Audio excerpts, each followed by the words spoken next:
tougher measures to deal with reckless drivers. EALA MPs expected to elect new speaker amid stalemate. 53 students qualified to join the legal profession.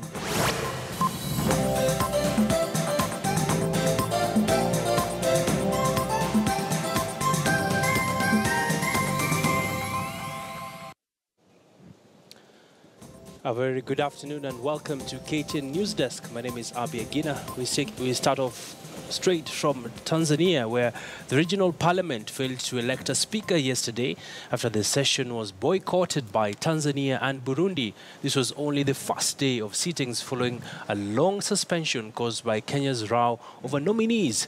Members are demanding that the two countries withdraw their candidates for the position of speaker so that the post can rotate to other countries. Our regional correspondent Eugene Anangwe has the details from Arusha.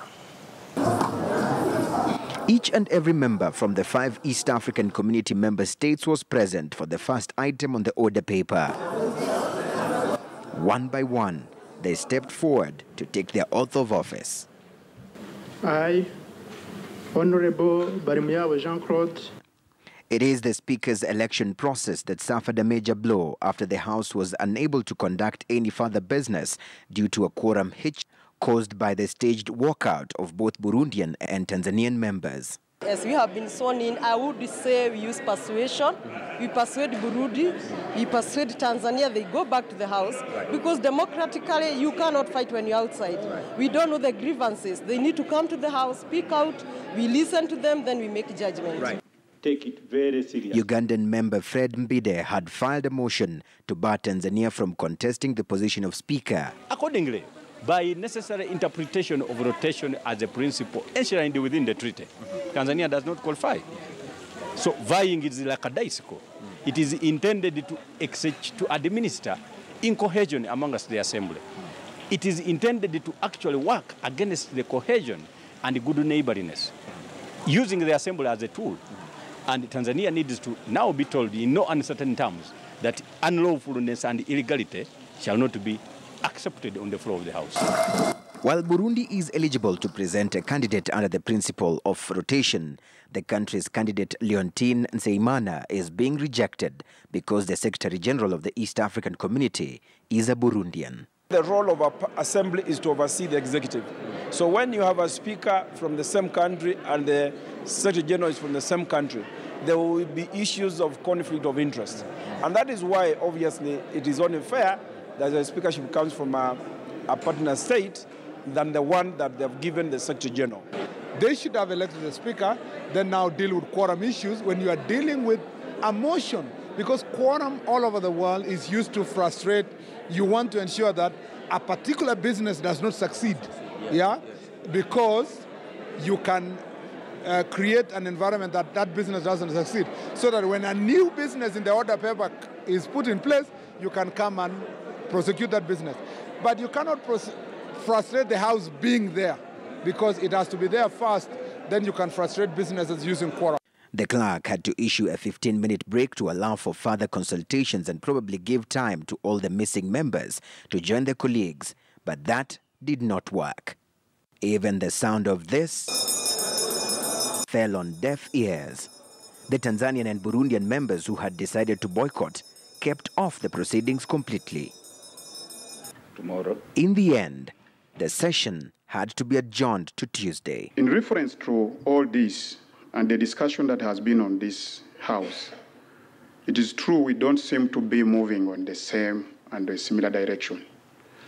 Well, not quite a good start for the East African Legislative Assembly, a very important organ for the East African community integration process. And of course, once again, on day one, when it was expected that that particular seat, the Speaker's seat, would have an occupant, it goes without one on the first day of the sittings right here in Arusha. For KTN News in Arusha, Tanzania, my name is Eugene Anangwe reporting.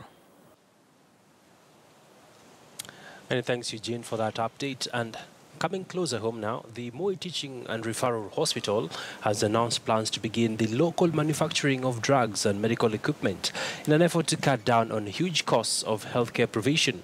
Speaking during the 7th graduation ceremony of the MTRH College of Health Professionals, the Chief Executive Officer of the hospital, Dr. Wilson Arusha, said that importation of medical drugs and equipment is expensive and directly translates to high prices of drugs and services in local hospitals.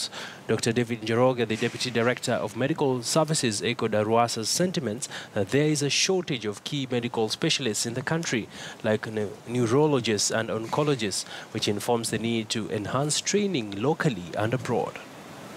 The goal is, as a country, we must invest in healthcare infrastructure and equip our hospitals to the best that is possible.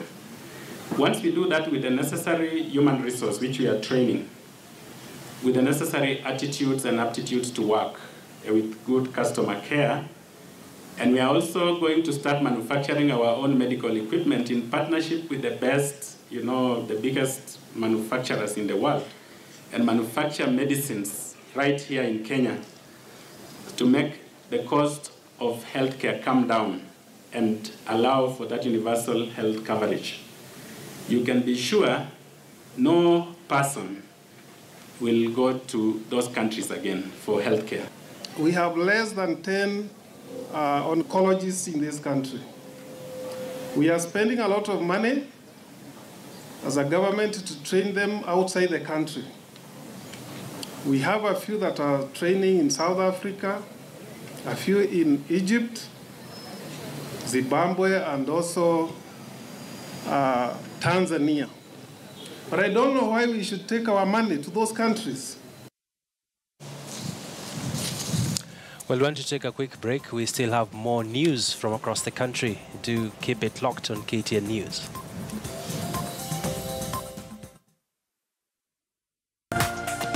This is KTN News.